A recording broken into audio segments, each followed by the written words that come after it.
It is so great to be here with all of you and to be a part of this movement. And I feel really privileged to have been invited into the Strengths movement just 6 years ago. I knew nothing about Don Clifton. I knew nothing about StrengthsFinder 6 years ago. And my life has been dramatically changed and improved.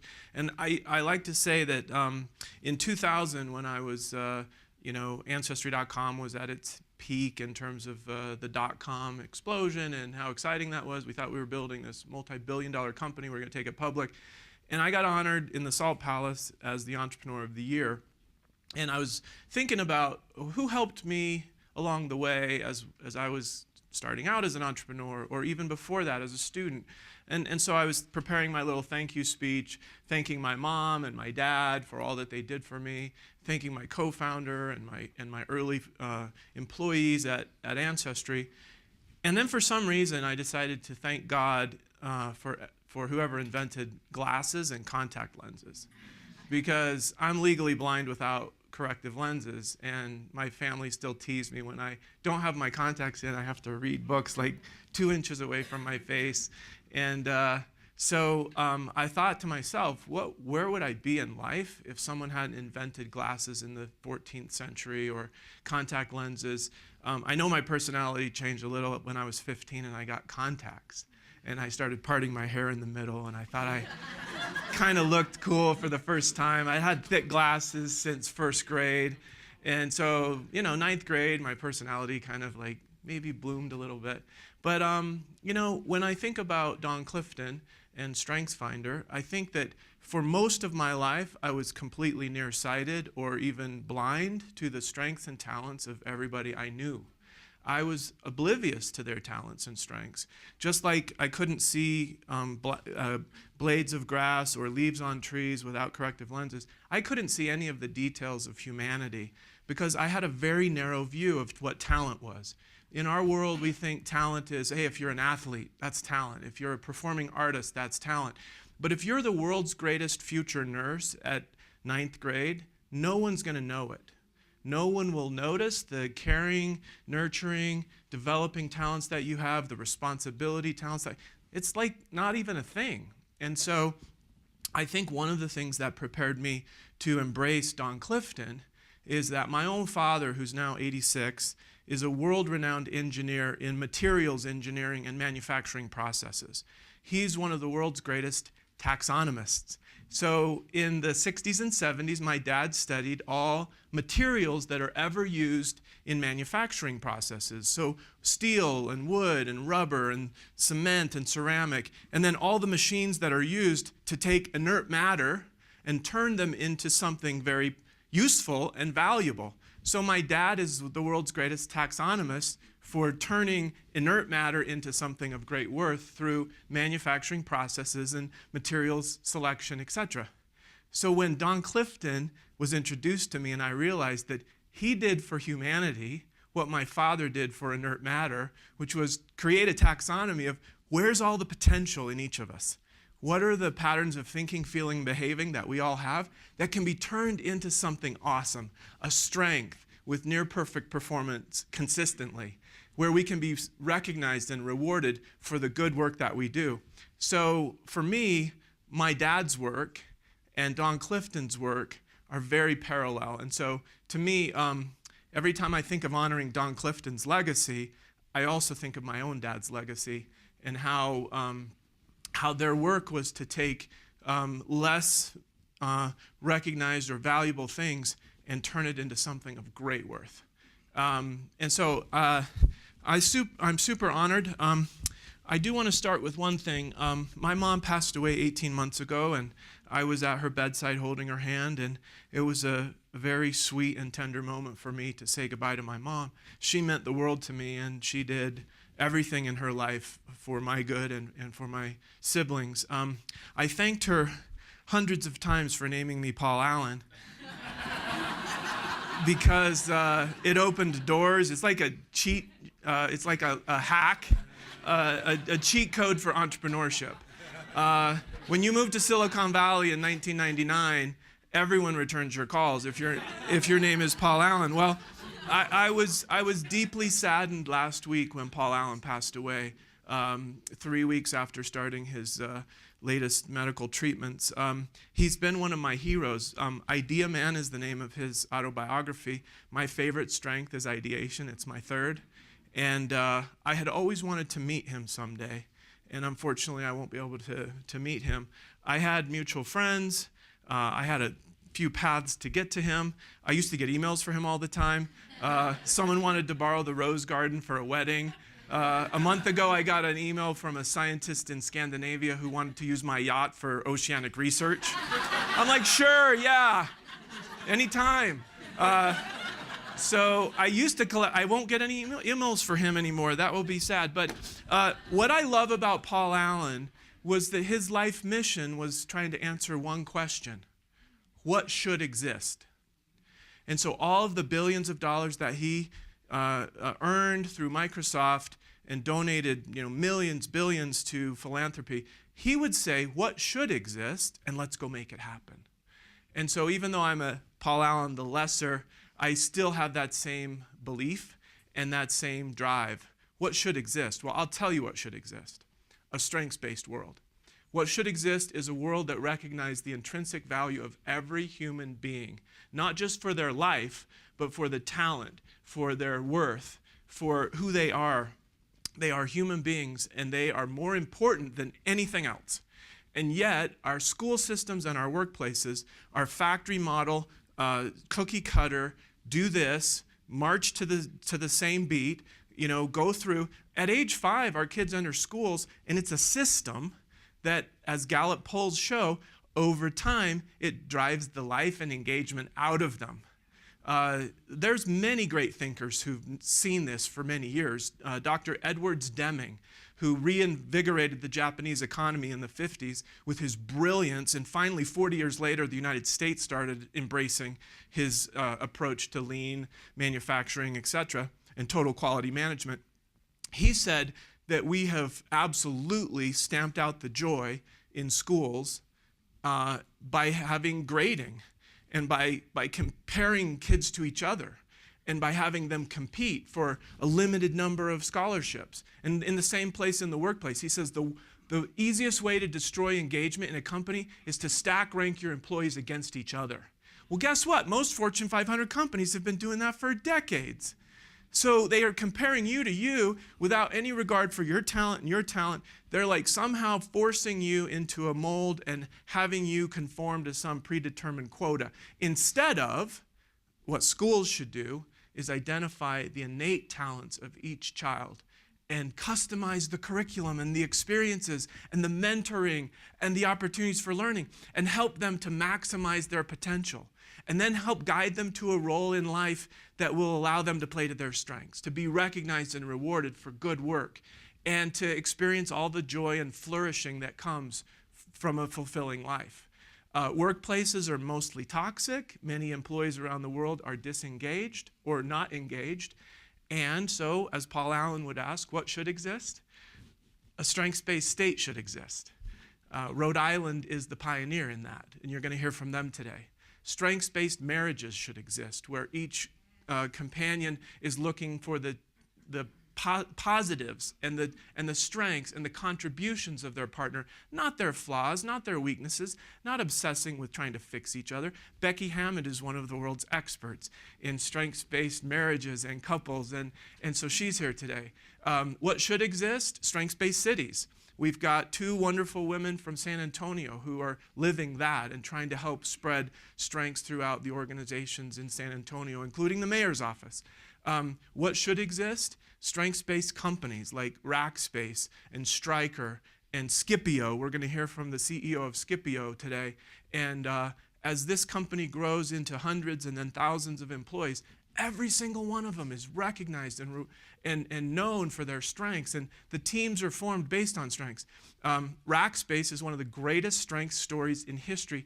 And how many of you have heard that story in depth? Raise your hand if you know the Rackspace story. Okay, so what should exist? 1,000 Rackspaces. Why doesn't it? I don't know. The stories haven't been told, they haven't been disseminated, we haven't modeled this for each other. Our lead investor, Graham Weston, is this former chairman of Rackspace. Started it as a strengths-based company 15 years ago, sold it for $4.2 billion last year. And every employee, their spouses, their kids, they all got big doses of strengths. Not only did they get their strengths, but they had their security badge with their top 5 listed on it. So in every meeting, in every team that was formed, okay, so why doesn't that exist everywhere? I don't know. I think there's headwinds, you guys. I think there's a lot of opposition forces and inertia from traditional management practices, going back to Taylorism around the turn of the century, just the horrible thing of treating humans like cogs. But it even goes back beyond that to enslavement and to not treating human beings like human beings. And so in the workplace, sometimes we treat people not as humans, but as objects.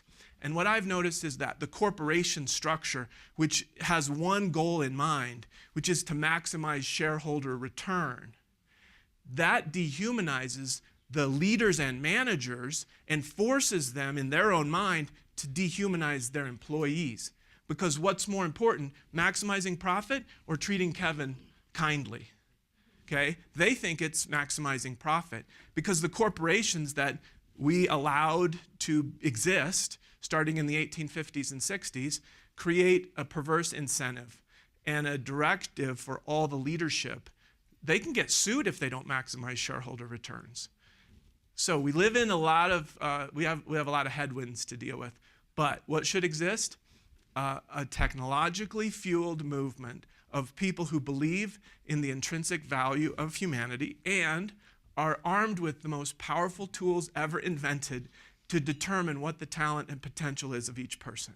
And then coaches and mentors and managers and leaders who are steeped in the language and lens of strengths so that everywhere they go, they uplift people one at a time, and collectively we can uplift humanity.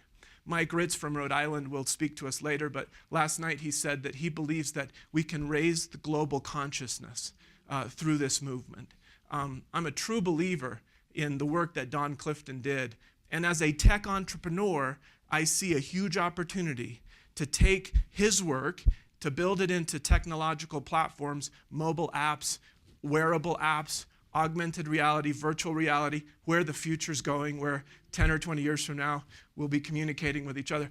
Let's bring this into that future world, as well as into the present, so that our kids and our grandkids can live in a strengths-based world.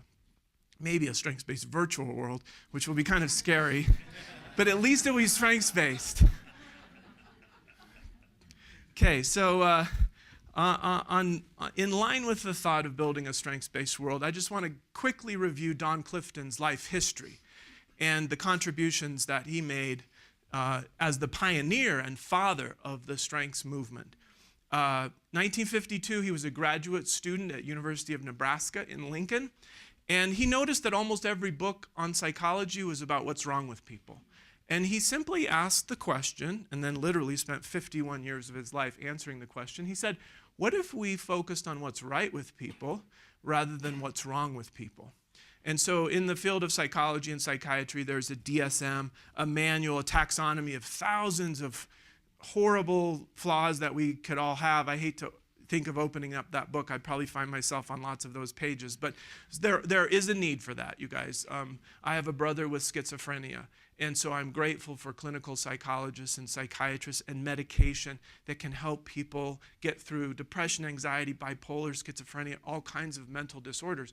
But the vast majority of human beings have the potential to live healthy, normal lives. And so what Don said is, what if we studied what's right and the pathways that lead to good outcomes? And one of my favorite things about Don Clifton is he said, we learn nothing by studying average. You only learn important things by studying the best. And so he spent his life studying excellence, success in hundreds of occupations, and then he noticed the behaviors, the thinking patterns, and the emotions that accompanied great success in hundreds of occupational roles, including in the faith community, including in relationships. It wasn't limited to workplace. And so as Don created his taxonomy and then brilliant tool that allowed you to take this assessment, the StrengthsFinder assessment, in 30 minutes online. It used to take a 90-minute interview with a trained psychologist for them to be able to say, here are your top few strengths. Now it's a 30-minute thing. So the assessment itself is scalable. One of my favorite things about Don Clifton is that in 1970, he came up with a theory called the theory of the dipper and the bucket. And he basically said every human being has a bucket and a dipper, and every interaction you have with another human being either fills up their bucket or empties the bucket. A negative interaction, a critical interaction is going to deplete their bucket. But he said the only way to fill up your bucket is to first fill up other people's buckets. It's a beautiful, simple metaphor. Well, it's a free metaphor that millions of people have adopted. Schools and workplaces, they have the physical buckets or virtual buckets. They have drops, little paper drops. And Don and Jim Clifton, his son, who's the CEO of Gallup, really believe in handwritten physical notes that you can give to someone. Now, I have a whole collection. When I was at Gallup for 5 years, Jim Clifton wrote me several drops. Many of his siblings and many Gallup colleagues wrote me drops. And I have my bucket that anytime I want to go back and get recharged, I go read what Connie Rath wrote to me on my birthday 2 years ago on a little drop. She said, "Dear evangelist, you breathe life into the most important movement in the world. And here's a tie from my dad, Don Clifton, for your birthday. And here's an article called Intellectual Capital. It was one of his favorites." Well, my favorite book in 1995 was called Intellectual Capital. I'm like, "Connie, how did you know that you just gave me the most meaningful birthday present of my entire life?" So I have that drop, and that could recharge my batteries for the next 50 years. Every time we get a positive drop from another human being and store that and treasure that, that is energy. It is something we can refer to forever and get that same boost from. So I love How Full Is Your Bucket? When we build the SOAR platform that I'm going to tell you a little bit about today, that kind of drops in recognition, positive praise, compliments, authentic, timely, specific, the way Don Clifton described in Soar With Your Strengths, that'll all be woven into the platform. What we're really going to do is take everything Don discovered and that scientists have discovered since and weave it into a social network, a human development platform that can scale to everybody in the world. But it only works with human interaction, with real interaction with people who know you and care about you and care about your development. So the coaching movement has to precede the technology movement, which is why we did things in the sequence that we did. All right, 1988, Don Clifton's company, SRI, acquired the Gallup organization from George Gallup's sons, I think Alec and George. And so then they renamed it the Gallup organization. So they merged the polling business with the psychology talent selection business. In 99, I believe, StrengthsFinder went online. And by 2006, the book StrengthsFinder 2.0 came out, which is the best-selling book in the history of Amazon. I don't know how many of you knew that, but it's kind of a cool fact. It even outsold Harry Potter. I think Harry Potter predated. Amazon wasn't everywhere in 1997 when Harry Potter first came out. So by 2006, when the whole world was using Amazon, StrengthsFinder 2.0 comes out. It's been the only book on Amazon's best 10 top-selling lists for 10 straight years. So it's got sustainability. In 2012, I joined Gallup. Thanks to Clint Carlos, one of my co-founders. He recruited me there. And so 7 million people had discovered their strengths by then. As the strengths movement accelerates, we're now 2018, and we'll hit 20 million people will have completed the StrengthsFinder assessment in the next couple of months. So it's an exciting time in the strengths movement. Victor Hugo said that there's nothing more powerful than an idea whose time has come. Well, in a toxic world with 24/7 negative news and social media that is depressing humanity, it's time for a platform and a movement that uplifts humanity continually. Our children, our families, our coworkers, our friends, our elderly, every human life matters, and we need to build a platform and a movement that reaches out and embraces and includes everyone, including people that are incarcerated or formerly incarcerated, including the 60 million refugees in the world who are sitting in tent cities with little or nothing to do. Can you imagine if a talent assessment swept through a Syrian refugee camp with 75,000 people, and all of a sudden they start realizing what innate talents they have and who can organize and do this, and we could get the ideation people and the strategic people, the futuristic people. We could get, you could self-organize a village or a refugee camp around strengths, and amazing things would happen because people would believe in themselves and in their capacity to play a role and contribute. I know that's very idealistic, but I'm an idealistic person, and let's make it happen together. Thank you. Okay, so a real quick SOAR timeline, because I want you to realize, and Clint reminded me of this, how quickly things are happening. It doesn't look like it yet from our website. You know, our website's only a couple of months old, three or 4 months old. It doesn't have the functionality we want. Ancestry really took 6 or 7 years before it was a brilliant, full-featured genealogy system where it could start finding all your ancestors for you. It's going to take SOAR a few years to be what we want it to be. But I'm confident that it will be. And we've got the right team, we've got the right vision, we've got the right contributions and ideas from people like you. And so together we'll iterate, we'll adapt, we'll be very agile. And I think we're tripling the size of our development team next month.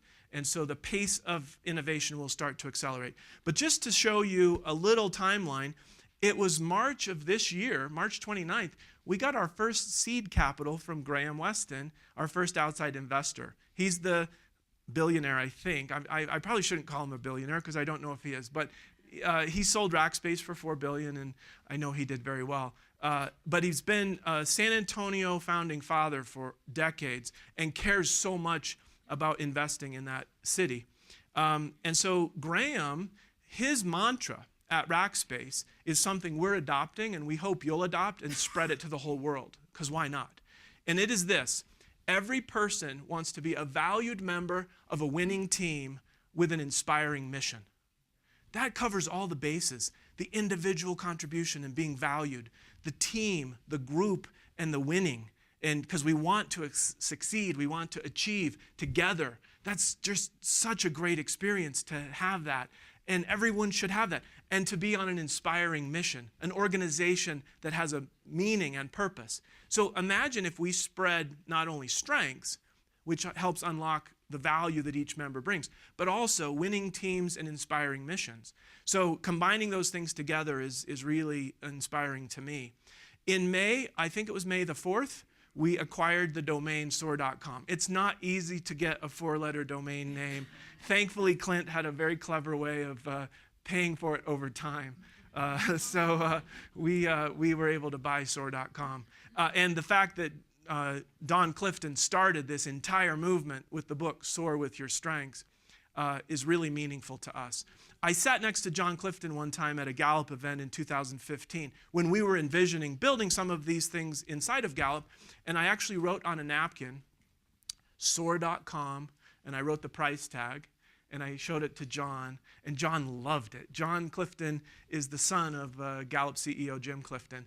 The rest of the company didn't love it, so Gallup didn't buy it, and thankfully they didn't, because now we get to launch the Strengths movement through the soar.com platform.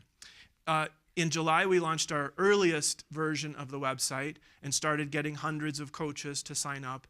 In August, we launched ratings and reviews. The currency of today is ratings and reviews. You don't buy anything anymore without getting ratings and reviews on it, Yelp or Amazon or hundreds of other sites. And so coaches and trainers and facilitators need really good ratings and reviews, but they need to be authentic, and they need to be from the customers that you want more of.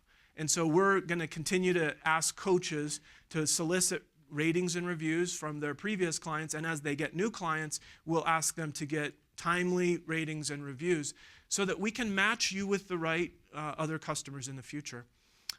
We did a beautiful site redesign and a brand launch, and I'm just going to take 2 seconds to tell you the symbolism to me of our brand identity.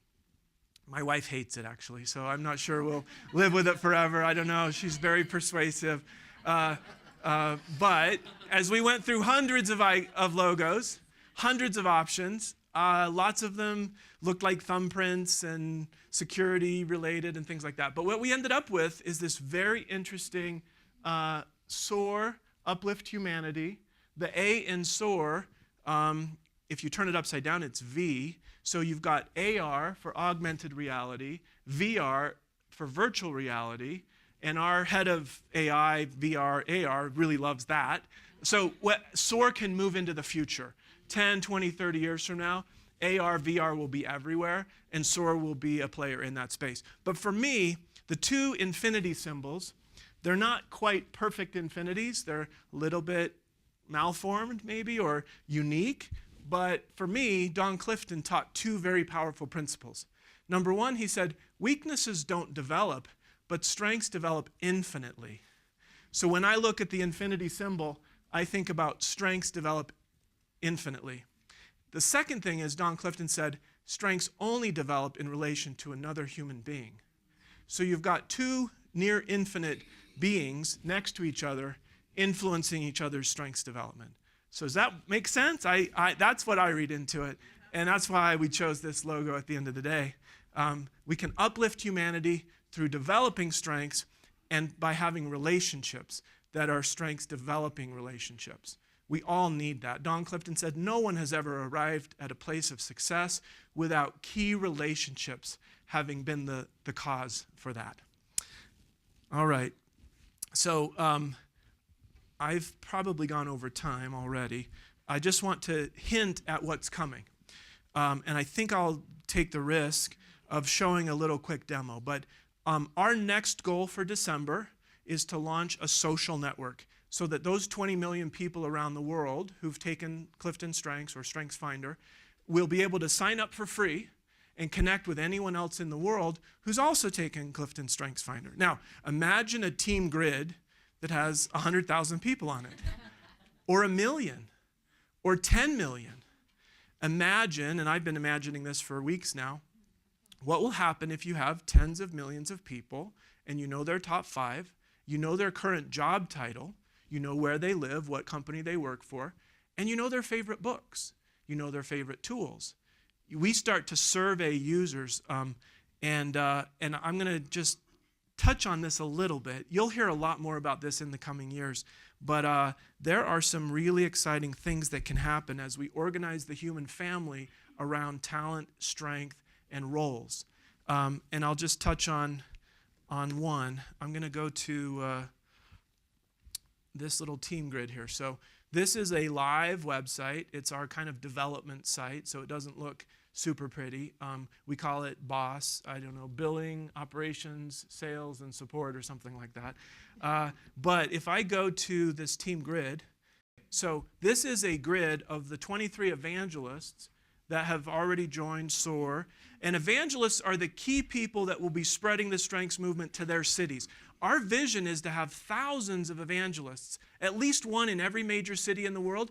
Their job is to strategize with all the coaches, how do we spread strengths to every school, to every community group, to every nonprofit, to every government agency, and to every small business and large business. And we're going to provide them with data on who are all the leaders in every one of those areas, leaders of business, education, government, and faith, and community, and nonprofit. And then we will help you find a way into them and into sharing strengths, giving them a taste of the Kool-Aid, or as Jamie Libro says, a taste of that ice cream. That's the best tasting ice cream in the world. And then try to influence them to go deep in their organization with that. So here's the 23 evangelists. I will show you a fun feature, but I'm going to show it on the coaches team grid. How do I shift to, not to the PowerPoint? Do I just need to go forward? Or? Funny, I heard that.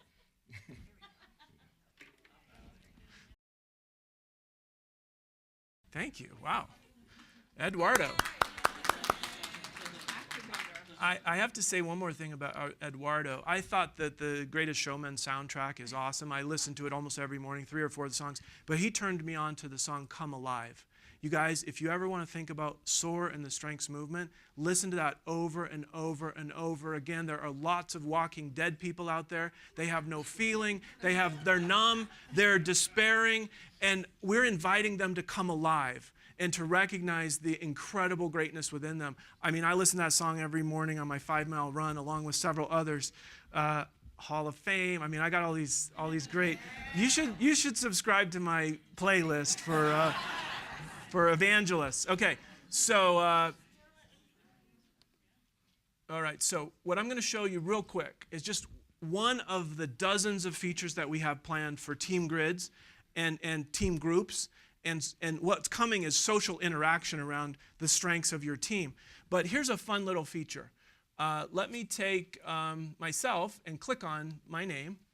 And now what happened is the team grid is sorted based on who's most like me down to who's least like me. And sorry it doesn't fit in the screen. But you can see that Arlene Hill and I have the same top 5. Andrew Webb and I have the same top 5. And Megan Gerhardt, my strengths twin from Ohio, has the same top 5 as me. I know Andrew and Megan. I know them both very well. And I have to tell you, when I hang out with people that have the exact same strengths as me, it is awesome. Because we can complete each other's sentences. We think, act, and feel the same. We've answered 177 questions similarly. So it's really kind of cool and also a little bit eerie. But then if you look at the very bottom of this team grid of 400, who's the least like me? Oh, sorry, it didn't actually cover. So yesterday when I did this, Matt Cullinane was second from the bottom. And as my co-founder, he and I are totally opposite. It's so funny that we've become such close friends, but we are completely different in every way. And yet, what's beautiful about a sortable team grid is you see who's most like you, where their advice and their suggestions will resonate with you, and then who's not like you that you need to partner with because they're going to complete you or complete your team or help you see things that you couldn't otherwise see. And so we have all kinds of fun features of this team grid. Number one, I can say who on the team has activator, and there's just the 91. Well, who has activator and self-assurance? Well, there's the 5. So we'll be able to create little tools like this for your family, your friends, your coworkers, and any groups that you belong to. You'll have immediate online access to this team grid.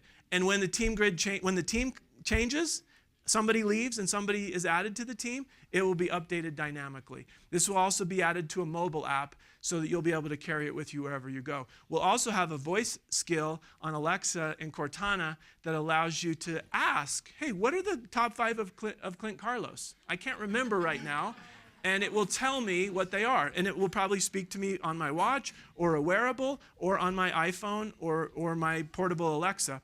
Our goal is to make sure that everyone is constantly reminded of the strengths of each other so that you can optimize your interaction with each other and fill their bucket using their strengths, using your knowledge of their strengths. If you want to fill the bucket of someone with ideation that you work with, ask them what ideas they've been working on. If you want to fill the bucket of someone with input at work, ask them what resources they've found lately that they would like to share with the team. They'll never have heard this before from any leader or manager in their lifetime because nobody knows they have this strength of input. But as soon as you activate that input with the right question, they're going to have the best day they've ever had at that job. Same with relate or develop. Every one of the 34 themes, there's these key words and questions that will unlock the best in each person. Fill their bucket and make the team higher performing. So the vision is really exciting for us to do this. I won't cover the other things we're going to be building, but I do want to share one theory. It's what we call the advice resonance theory. As I said, we have a factory model cookie cutter school system. Then we have a workplace that's mostly negative. The positive to negative ratio is way out of whack. But also, I think one of the headwinds we all face is that 90% of the advice that we get is wrong for us. Parents, managers, teachers, leaders, coaches who think they know us or they think they know the keys to success share that freely because they're well-intentioned and they're like, hey, if you just do these 3 things, Mike, you'll be successful in this role because that's what worked for me.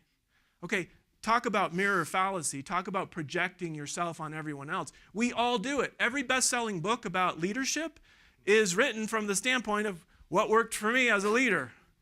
Except strengths-based leadership, which basically says every leader's different. Customize your leadership style based on your strengths and by your followers' strengths. That's the only book on leadership that I actually think gets it right. Now, in the world of advice giving, parents are always giving advice to kids. Counselors, teachers, managers, coaches, leaders, all giving advice freely. If 90% of the advice is wrong because it doesn't work for you, it doesn't resonate, it actually isn't a play that you can run. It draws on talents that you don't have. So that advice actually does more damage than it does good. So how do we solve that problem of the world full of advice and it's the wrong advice for you? Well, there's this cool thing called the tuning fork thing, sympathetic resonance. Have you ever heard of sympathetic resonance? If you take a tuning fork that has the same kind of wavelength as another tuning fork and you like ping it and it starts to resonate, the vibrations affect the other one and it starts resonating too. It's like contagious resonation. It's like a beautiful thing in physics. Well, what if you could take the world of humans and the world of talent, organize it into a free social network where, Mindy, you can find 100 people, if there are any, as good as you, but 100 people with your same strengths. And then you start sharing ideas and suggestions, what worked for you. And what if it all resonates? What if that advice, because it's coming from people that are wired like you, and that your experience and advice works for them? Imagine the positive resonance that we could create from all the people who've been there and done that to all the up-and-coming, young, rising generation of talent. And so if 90% of the advice that people can get through SOAR is right for them, then all of a sudden more decisions will be correct, more steps will be right, more progress will be made, and more human beings can reach their full potential and not have mentor whiplash and not have confusion about, oh my gosh, I'm getting so much different advice from every person I talk to. If we all translate it through the lens of what will work for me, then we can all make much more accelerated progress. All right. So as coaches and as evangelists, you are the key to building strengths-based schools, to building strengths-based homes, strengths-based workplaces, cities, states, countries, and yes, a strengths-based world. Our mission, if you choose to accept it with us, is to uplift humanity. And we think that we have the tools, we think we have the foundation that Gallup has laid, our wonderful partnership with Gallup, our wonderful relationship with the Clifton family.